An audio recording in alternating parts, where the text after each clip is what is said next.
مولاي صل وسلم دائما أبدا على حبيبك خير الخلق كلهم. مولاي صل وسلم دائما أبدا على. بسم الله الرحمن الرحيم. Assalamualaikum warahmatullahi wabarakatuh. Bismillahirrahmanirrahim. Alhamdulillah nahmaduhu wa nusalli wa nusallim ala rasulihil karim, amma ba'da. Bismillahirrahmanirrahim. Syukur kepada Allah Subhanahu wa taala. Lagi-lagi kita panjatkan syukur kepada Allah Subhanahu wa taala sebab Allah Subhanahu wa taala masih hidupkan lagi kita pada hari ini. Allah Subhanahu wa taala masih pilih kita lagi untuk duduk di dalam satu majlis yang mana majlis kita membaca firman Allah Subhanahu wa taala, membaca surat dari Allah Subhanahu wa taala. Maka kita kena betul-betul rasa ini adalah satu anugerah yang sangat besar yang Allah berikan kepada saya. Ramai orang dekat luar sana yang dia nakkan benda ni, tetapi sebab Allah Subhanahu wa taala tak pilih dia, maka dia usahalah macam mana pun, maka dia tak akan dapat nikmat yang Allah berikan kepada kita sekarang ini. Maka kita kena bersyukur. Bila kita rasa nikmat itu berharga, bila benda ni tidak ada pada kita. Yang mana dulu ada, tetapi satu masa ketika Allah Subhanahu wa taala ambil daripada kita, maka di situ baru kita akan rasa bahawa sangat besarlah anugerah ini. Kadang tu kita tak faham apa sebenarnya hikmah yang terjadi. Tetapi kita tidaklah disuruh oleh Allah Subhanahu wa taala untuk mencari hikmah, tetapi Allah Subhanahu wa taala suruh kita taat dan kita teruskan kehidupan kita ini berdasarkan dengan perintah Allah Subhanahu wa taala, ikut sunnah baginda Nabi sallallahu alaihi wasallam. Maka sejauh mana kita taat kepada perintah Allah, sejauh mana kita ikut sunnah baginda Nabi sallallahu alaihi wasallam, maka sejauh itulah kejayaan kita di hadapan Allah Subhanahu wa taala. Maka kita kena bersyukur Allah Subhanahu wa taala dah bagi peluang kepada kita untuk berpuasa, beribadah selama sebulan. Yang mana Allah Subhanahu wa taala tak bagi kepada umat-umat sebelum umat baginda Nabi sallallahu alaihi wasallam. Dan kita kena rasa bahawasanya kita jadi umat Nabi Muhammad sallallahu alaihi wasallam ni pun adalah satu anugerah dari Allah Subhanahu wa taala. Nabi-nabi terdahulu mereka meminta untuk menjadi nabi akhir zaman. Tetapi Allah kata tak, aku dah siapkan Muhammad untuk jadi nabi. Tetapi dia pun mengatakan, ya Allah, kalau tak boleh jadi nabi akhir zaman, jadikanlah aku seorang yang diingat-ingat oleh umat akhir zaman. Siapakah itu? Ada siapa tahu nabi mana? Siapa jawab betul, saya bagi ampun duit raya. Betul, tak tipu. Kalau betul lah. Ada yang tahu nabi apa yang minta dengan Allah Subhanahu wa taala agar dia selalu disebut-sebut oleh umat akhir zaman ni? Sebab dia rasa bahawasanya umat akhir zaman ni, umat baginda Nabi sallallahu alaihi wasallam ni sangat-sangat besar anugerah dia. Kelebihan dia tu besar. Ada yang tahu? Nabi Isa. Awak sebut Nabi Isa hari-hari ke? Dah tak dapat duit raya. Satu je. Seorang dia dah jawab, dah lain gugur. Cuba awak ingat, dalam tahiyat baca lepas selawat kepada Nabi, selawat kepada siapa? Kepada Nabi Ibrahim alaihi salatu wassalam. Beliau minta kepada Allah SWT nak jadi umat akhir zaman. Kerana tahu bahawasanya umat akhir zaman ni ada anugerah yang sangat-sangat besar. Dan umat akhir zaman ni dia buat sikit je, Allah Subhanahu wa taala bagi pahala yang sangat banyak. Di antaranya adalah dengan berpuasa 6 pada bulan Syawal. Dalam satu hadis diriwayatkan oleh Al-Imam Al-Muslim, baginda Nabi SAW bersabda, apabila masuknya Syawal, antara amalan yang sabda Nabi SAW, barang siapa yang berpuasa Ramadan kemudian dia mengiringi dengan puasa selama 6 hari pada bulan Syawal, maka seperti apa? Dia berpuasa sepanjang tahun. Maka ulama ulama muhadithin mengatakan bahawasanya macam mana tu boleh jadi 6 hari dia jadi semacam setahun. Okey, kita tengok dalam surah Al-An'am, Allah Subhanahu Wa Taala berfirman pada ayat 160, wa man jaa bil hasanati falahu asyru amsalha. Barang siapa yang berbuat satu kebaikan, Allah Subhanahu Wa Taala akan berikan asyru amsalha, 10 kebaikan seperti itu. Maksud dia buat satu amal kebaikan dikira 10. Okey, sekarang kita kira 6 hari puasa Syawal kali 10 jadi berapa? 60 kan? Macam mana tu boleh setahun? Okey. Sekarang bulan puasa 30 hari. Cuba kali 30 kali 10 berapa? 300. Betul? So 300 tambah 60 berapa jadi dia? 360. Betul? Macam itulah ulama muhaddisin mengatakan bahawasanya kalau kita puasa bulan Ramadan selama sebulan 30 hari, kemudian kita lengkapkan dengan puasa Syawal 6 hari, maka mengikut sabda Nabi seperti dia berpuasa sepanjang tahun. Maksudnya sehari kita puasa tu Allah SWT lipatkan 10.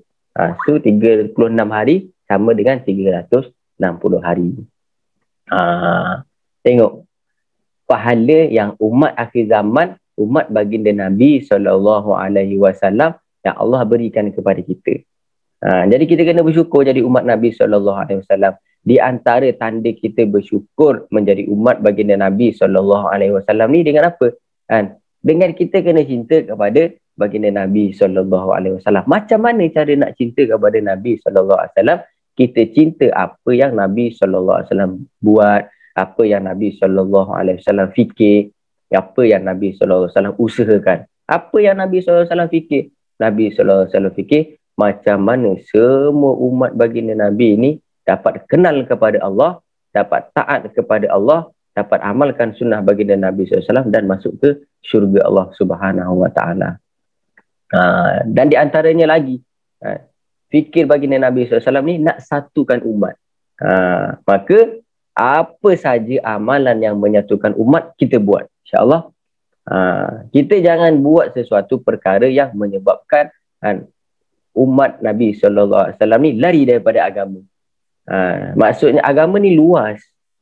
Ukhuwah itu juga agama.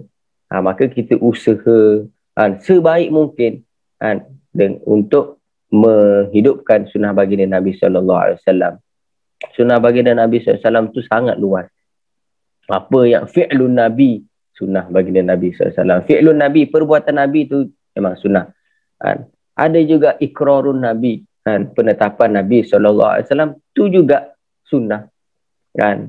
Ada juga perkara yang Nabi tak buat, tetapi benda itu juga sunnah, dapat pahala sunnah. Apa dia? Nabi tak buat tapi dia dikira sunnah. Contoh azan. Nabi tak pernah azan. Rafiq setiap hari azan, bulan puasa je lah. Tapi dia dapat pahala sunat. Macam tu, di antara contoh sunnah Nabi SAW. Jadi kita jangan terlalu sempit fikiran mengatakan, sebab ada sebagian golongan kata Nabi tak buat, so bid'ah masuk neraka. Jangan terlalu sempit fikiran, sebab agama ini sangatlah luas. Maka kita usahakan sebaik mungkin untuk menjadi umat yang terbaik. Dengan apa? Dengan kita hidupkan seluruh sunnah baginda Nabi SAW. Di antara sunnah Nabi yang paling Nabi SAW tekankan adalah bahawasanya kita jaga hubungan hati kita dengan Allah Subhanahu Wa Taala, dan kita jaga hubungan kita dengan manusia. Itulah yang dinamakan hablum minallah wa hablum minan nas. Maka ada kesempatan pada hari ini, saya nak minta maaf zahir dan batin. Mana yang tak sempat nak pergi raya tu, nak pergi kosong-kosong tu, saya minta maaf. Mungkin ada saya terkasar bahasa ataupun ada perkataan saya yang tersinggung, mungkin ada yang marah ke, jadi saya minta maaf. Kalau saya ada buat salah, tegurlah. Saya menerima teguran dengan lapang dada. Mungkin insya-Allah kita dah masuk ke bulan yang baru. Maksudnya bulan Aidilfitri ni kita niat untuk buat perubahan. Sebelum bulan Ramadan kita slow. Masuk bulan Ramadan kita nak tekan boost ni. Syawal ni kita boost betul-betul. Biar dia naik 1.0 ke tak kisah. Kita push betul-betul. Yang mana kotak-kotak tu kita penuhkan. Kita buat kerana Allah. Tapi kita buat kerana Allah untuk dengan kawan tak ada masalah. Macam contoh, saya geram Hafiz ni. Tinggi dia punya grade dia. Saya nak lawan Hafiz. Tak apa, saya nak lawan grade Hafiz tu untuk dapat redha Allah, tak ada masalah. Tetapi jangan buat untuk mendapatkan perhatian manusia, tu tak ada guna. Tetapi jangan sampai ada rasa buat muhasabah nanti kata riak pula, tak nak buat tu. Kalau macam tu, bila awak nak beramal? Kalau kita beralasan tak beramal sebab takut ditengok manusia dikata riak, bila lagi kita nak buat? Maka buatlah. Biarlah orang nak kata kita riak pun, yang penting kita buat kerana Allah. Semoga dengan sebab kita berterusan, apabila tabiat kita buat tu, dia menjadi adat. Bila menjadi adat, maka kita akan mudah untuk teruskan amalan tu. Buatlah selama 40 hari istiqamah, nanti awak akan boleh buat. Tapi kita faham? Ya Ustaz, apa ni puasa 6 tu bila boleh mula? Puasa 6 boleh bermula pada 2 Syawal ke depan. Memang dalam mazahib arba'ah ada khilaf. Tetapi kita boleh buat sepanjang bulan Syawal. Okey, hari ni ke mana tak ditetap makan daripada pagi lagi, boleh niat. Sebab puasa sunat dia tak perlu untuk niat pada malam hari. Dia boleh niat sekarang. Sebelum Zuhur tu dia boleh niat. Boleh straight 6 hari, boleh kosong, rongak-rongak, tak apa. Dan ada ulama membolehkan kalau kita ada nak kodok puasa, niat sekali pun boleh. Dapat pahala double. Tetapi untuk puasa ni adalah amalan taqarrub, mendekatkan diri kepada Allah. Jadi semakin banyak kita puasa, semakin bagus. So maksudnya kita puasa 6, puasa sunat, lepas tu puasa kodok, boleh. Tetapi kalau rasa macam saya nak buat dua-dua lah, tu pun boleh. Fadilah dia puasa 6 ni bersamaan dengan puasa selama setahun. Dia seakan-akan berpuasa sepanjang tahun. Ada yang nak tanya? Kalau tak tanya, mungkin insya-Allah esok minggu esok, esok-esoknya lagi, kita akan mulakan tazkirah kita ni. Saya akan buat 2 hari untuk pelajaran fiqh, 2 hari untuk pelajaran tauhid. Kita kena tahu macam mana cara untuk ambil wuduk, cara untuk takbir, cara untuk solat, untuk uruskan jenazah, jual beli, semua ada dalam kitab fiqh tu. Maka secara dari awal saya akan mulakan apakah itu fiqh, apakah itu tauhid. InsyaAllah 2 hari saya akan ambil untuk fiqh, untuk fiqh 2 hari akan gunakan untuk tauhid. Tauhid ni adalah satu fan ilmu yang sangat penting, sebab kalau tauhid 99.99 yang betul, salah 0.1 tak sah. Dia punya iman dia di hadapan Allah Subhanahu Wa Taala. Dia kena 100%. 100% tauhid dia betul-betul kerana Allah Subhanahu Wa Taala. Siapakah Allah? Apa sifat yang wajib kita tahu? Sifat mustahil bagi Allah, sifat wajib bagi Allah, sifat jaiz bagi Allah, tu semua kita kena tahu. Maka selama 4 hari itu, 2 hari akan kita sama-sama ulang kaji, belajar. berkenaan dengan fikih dan mazhab Syafi'i, sebab kita duduk kat Malaysia, Asia. Yang 2 hari lagi kita akan belajar berkenaan dengan tauhid. Maka pada hujung saya buka pertanyaan. Boleh pertanyaan berkenaan bab hari itu sahaja. Jangan hari ni kita belajar bab wuduk, tanya bab kahwin. Boleh. Tu lebih baik mengasingkan amalan sunat dengan amalan fardu. Tetapi boleh, salah bahagian ulama mengatakan boleh nak puasa qada ada 6 hari. Kita nak niat, ya aku puasa 6 dengan puasa qada. Tu boleh. Tapi kalau nak puasa 6 dulu, saya niat puasa 6. Contoh hari esok saya puasa 6 hari. Lepas tu saya baru nak puasa qada. Tu lagi bagus sebenarnya. Sebab semakin banyak puasa dia. Tetapi kalau macam terlalu sibuk, mungkin fikir nak sampai ke Ramadan depan tu saya tak sempat dah nak puasa. Maka 6 hari tu dia boleh gunakan untuk dia puasa qada, dia niatkan puasa 6 hari itu. Boleh. Dia dapat dua-dua fadilat tu. Fadilat dia bayar hutang qada puasa kerana uzur tu, dan puasa sepanjang tahun. Tu pun dia dapat, insya-Allah. Yang penting buat. Ada nak tanya lagi? Ada setengah pendapat mengatakan kalau macam nak asingkan, kena utamakan puasa qada dulu sebab tu wajib. Dan yang tu baru puasa 6. Tu yang sama macam kita ada qada, solat dan kita nak solat sunat. Kalau ulama yang syadid mengatakan kita tak boleh nak sembahyang sunat. Kena habiskan qada. Tak boleh solat tarawih kalau ada qada puasa. Macam tu. Tetapi boleh saja. Nak qada dulu pun tak apa. Nak puasa 6 pun tak apa. Tetapi yang lebih afdal adalah kita bayar hutang dulu.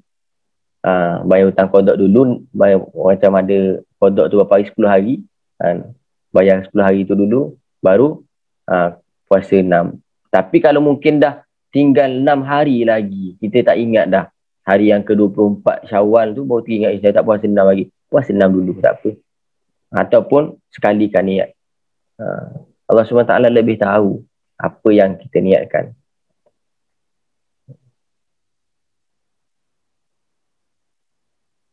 Tak?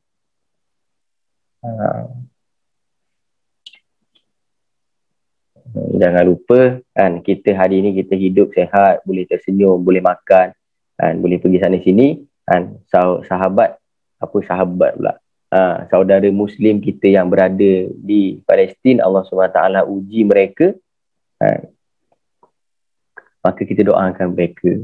Sebahagian ada seorang ulama tu dia cerita, dia pernah bertanya kepada guru dia, wahai guruku, kenapa Allah Subhanahu Wa Taala tak hancurkan saja orang-orang Yahudi, sebagaimana Allah Subhanahu Wa Taala hancurkan kaum Ad, Allah Subhanahu Wa Taala hancurkan kaum Lut, Allah hancurkan kaum-kaum yang telah Allah Subhanahu Wa Taala hancurkan tu. Kenapa Allah tak hancurkan juga orang-orang Yahudi ni?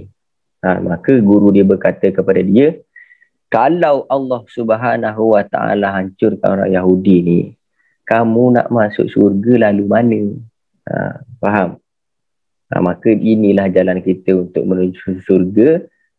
Kita bantu saudara Muslim kita yang ada kat Palestin. Paling tak pun kita kena ada rasa nafikan tentang perbuatan orang-orang Yahudi ni, dan kita doakan saudara-saudara Muslim kita yang berada di Palestin itu. InsyaAllah jangan lupa doa setiap sebab kita tak lalui apa yang dia lalui. Maka kita doakan semoga Allah Subhanahu Wa Taala beri yang terbaik. Boleh?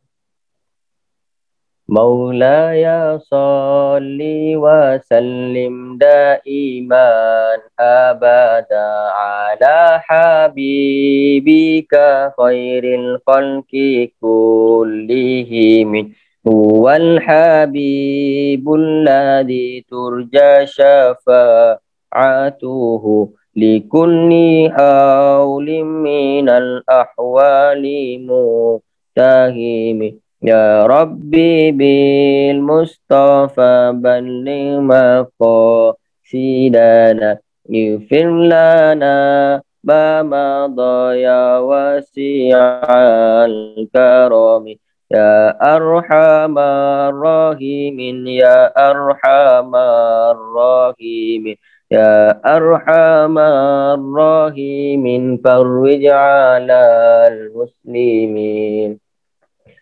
بسم الله الرحمن الرحيم.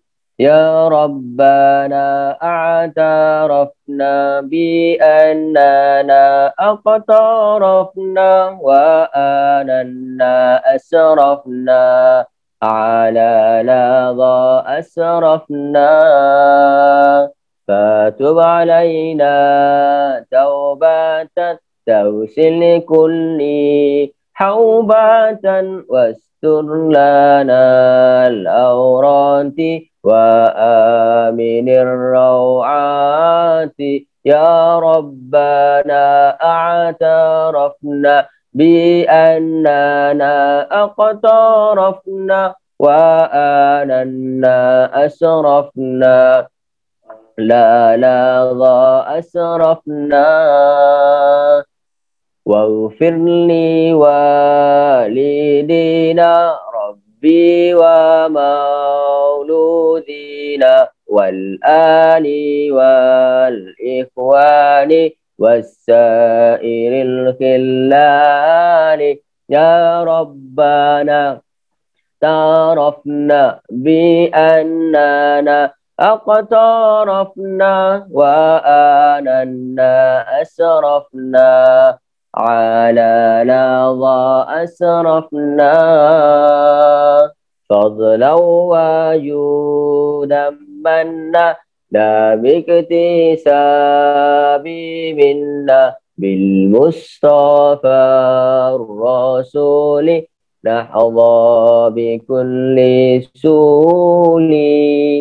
وبالله التوفيق والهداية. السلام عليكم ورحمة الله وبركاته.